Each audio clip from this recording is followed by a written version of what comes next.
Olá, olá, olá! Fique muito à vontade, seja bem-vindo e bem-vinda a mais um episódio do Jeito que a Vida Vem. Esse podcast que é como se você estivesse chegando na casa de um amigo, preparando uma receita muito gostosa para vocês e que a gente já já vai degustar disso juntos. Bora para mais um?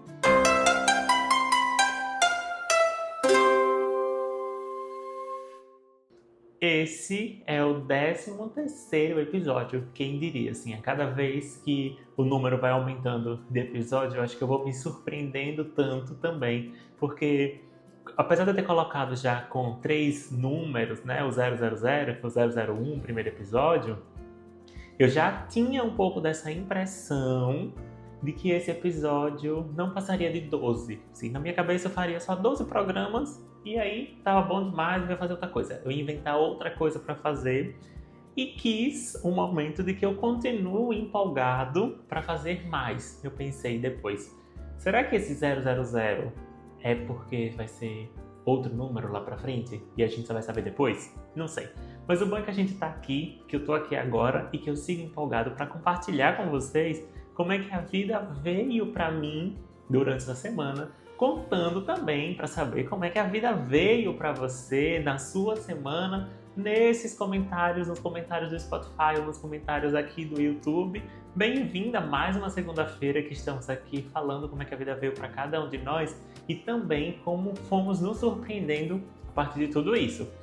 E a minha surpresa veio também de um outro momento que eu já compartilhei, acho que no episódio 2, no episódio 4, já me perdi aí na quantidade de episódios, em qual foi que eu contei essa história, que era do Apple Watch, do quanto que a gente ia se prendendo nas coisas de acordo com as máquinas. E assim, gente, esse momento voltou com força total essa semana. Por isso que eu vim aqui para poder comentar com vocês sobre isso. Aconteceu o seguinte, eu tava lendo, antes de dormir, eu tava no meu Kindle, tava ali lendo, e aí eu tinha visto de que eu não tinha colocado no display, na visualização, o meu progresso. Então eu não estava vendo ali o meu progresso, porque eu tinha desabilitado essa função, e aí fiquei assim, será que eu já li quantas páginas? Será que eu já li 10 ou já li 15 páginas? Será que eu já fiz? Será que eu já estou em quantos % do livro? Será que falta quanto? E aí eu percebi, naquele mesmo momento, eu disse, por que eu estou querendo saber tanto assim quanto é que eu já progredi ou não? Que tipo de corrida, que tipo de métrica é essa que eu estou utilizando? Em nome do quê? Ganha o quê, no final das contas? Assim, se eu li 10, se eu li 15, e eu não estou atento ao sinal do meu corpo se eu quero continuar fazendo isso ou se já deu. Ou se já está na hora de parar e está na hora de dormir, está na hora de fazer uma outra coisa. E aí isso me acendeu. Porque a nossa sociedade, ela tem mecanismos muito eficientes de nos manter sob controle. Então a gente existe embaixo de inúmeras regras de condutas, regras morais, regras jurídicas, para algumas pessoas regras religiosas também. E elas vão dizendo, vão ditando meio que o que é certo e o que é errado. E o que é certo a gente deve continuar fazendo sem questionar, e o que é errado a gente não pode fazer e também não pode questionar. Pega isso daí também, veja o quanto que isso acontece aí também na sua vida e na sua dinâmica. Que foi acontecendo comigo, eu fui me dando conta de coisas cada vez menores, de situações cada vez menores que eu estava em alguma medida procurando alguma regra para me medir, para me avaliar, para medir a minha performance, e eu não estou sozinho nessa, e eu não faço isso sozinho.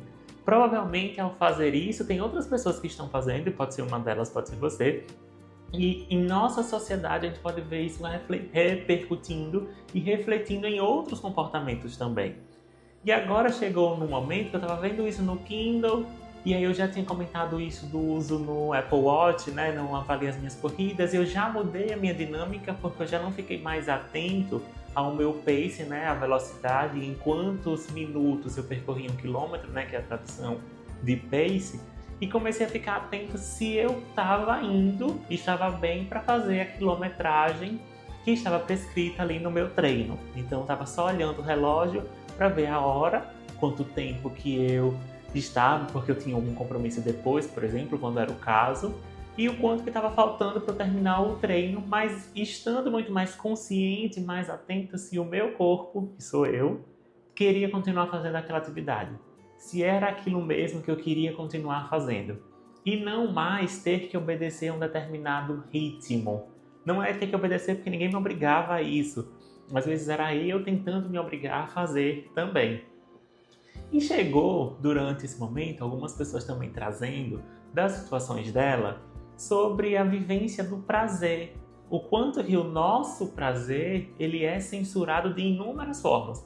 E se eu estou falando de um prazer, da obtenção de um prazer, de algo que venha desvirtuar ou que venha a, de alguma forma, distanciar da norma cis heterossexual, da norma cisgênero, da norma heterossexual, o prazer tem muito mais culpa, tem muito mais dano. E a gente tem um trabalho interno muito significativo para que o nosso prazer seja bem-vindo, bem visto, celebrado, apropriado. E esse é um trabalho de desconstrução de que acontece muito na clínica e na minha prática. Afinal de contas, sou psicólogo e agora percebi que eu já não tinha comentado isso na minha introdução, porque sim, sou psicólogo, sou terapeuta individual, terapeuta de casal e com foco no público, no atendimento LGBT e também para pessoas vivendo com HIV ou que estejam no estágio de AIDS.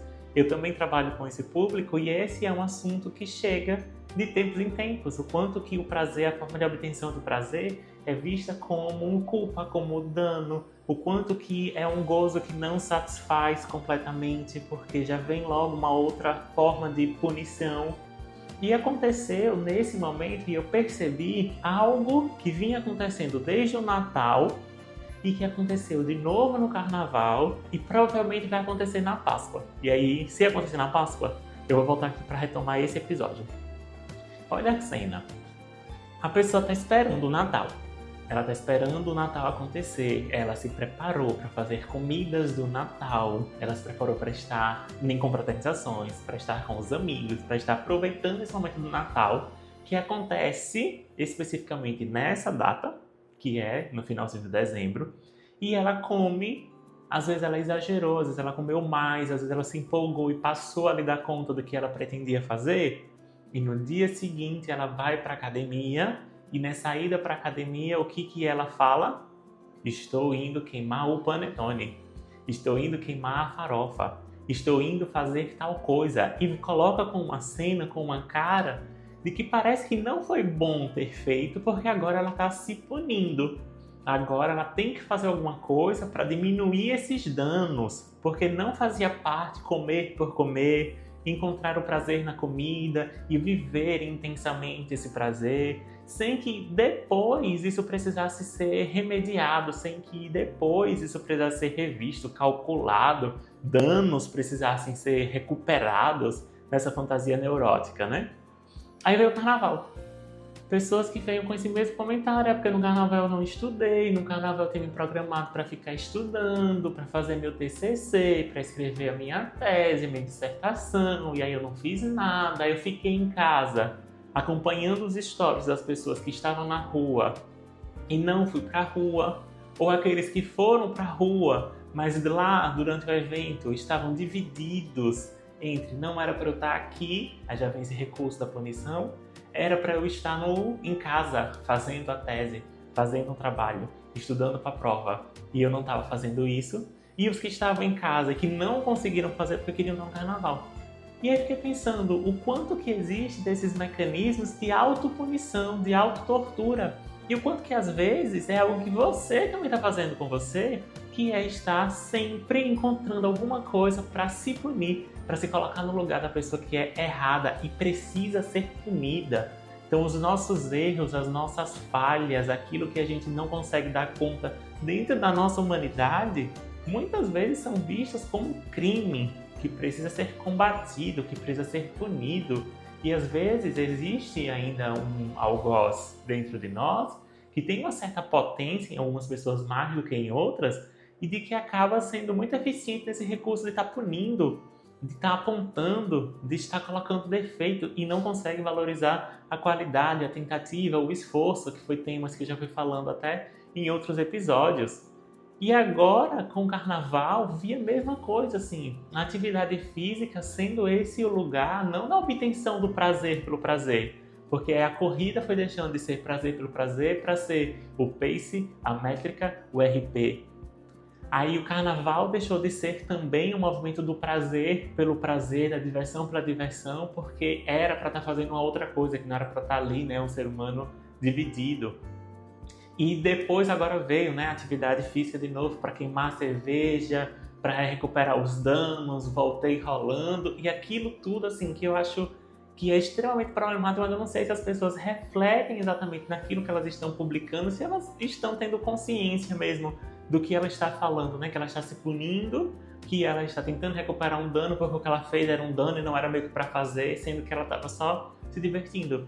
Quanto crime é esse que se comete em nome da própria liberdade para ser feliz? Esse foi um ponto que ficou muito guardado em mim.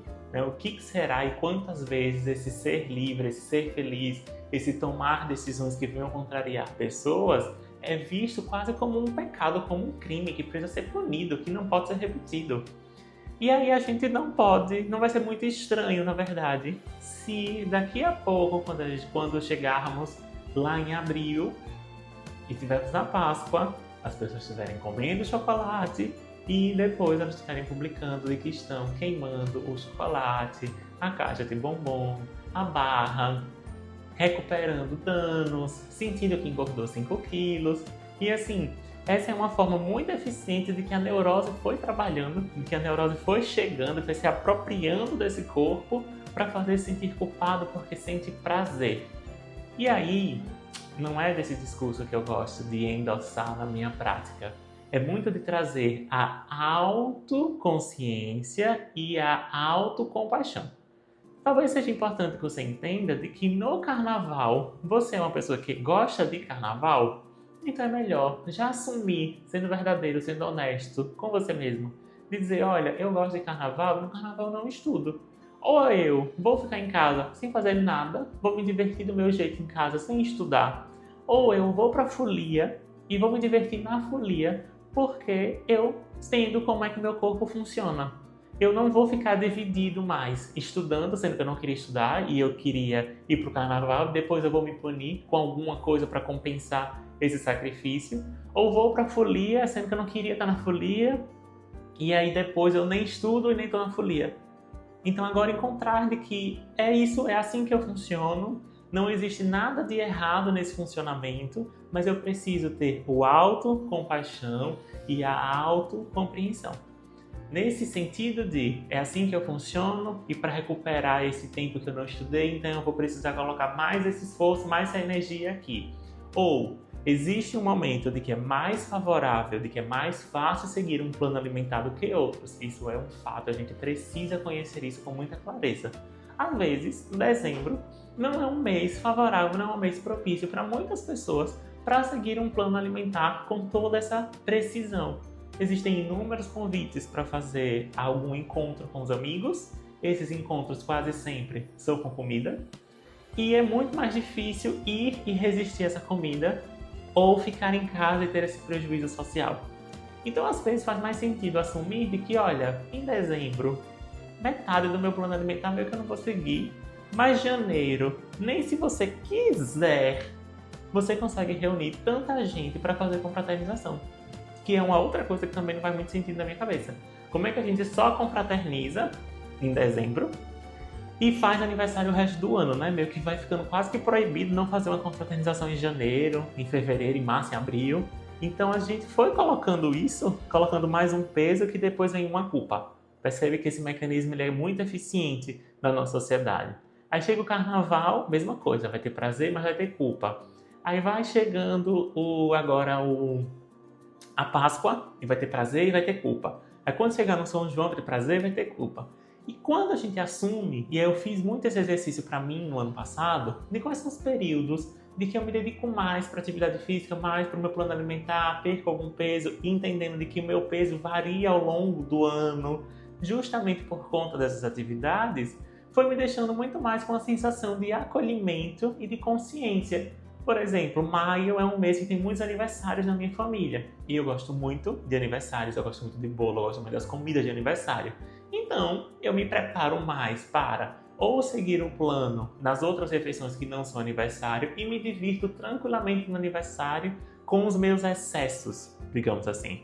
Chega agosto é um mês do meu aniversário. Então, sendo o mês do meu aniversário, que geralmente viajo, geralmente eu faço alguma outra coisa, é um mês que eu também gosto de viver essa experiência por completo.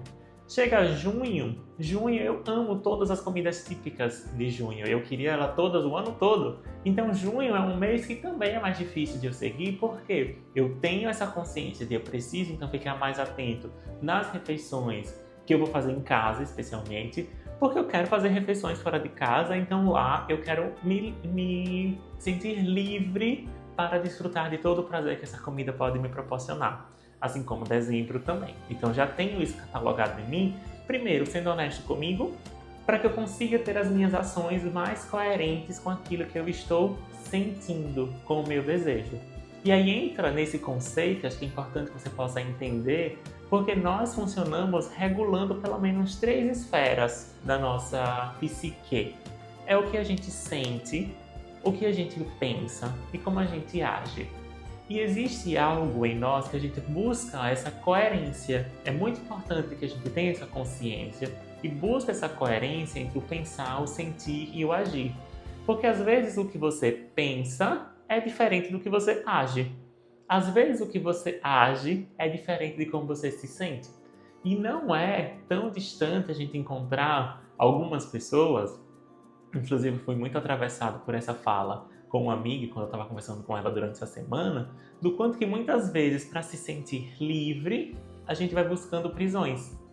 Então, às vezes, o desejo é da liberdade, mas o comportamento é da prisão. Então, às vezes, essa pessoa, ela quer muito não ligar para a opinião de ninguém, fazer as próprias coisas, se divertir do jeito que quer, mas o comportamento dela é mandar mensagem para uma amiga perguntar se a roupa tá boa, mandar uma mensagem para uma outra pessoa para perguntar se ela gostou, se ela não gostou. Então, peraí, existe esse conflito entre o que sente e o que age. Não está tendo coerência entre o sentir, o agir e o pensar.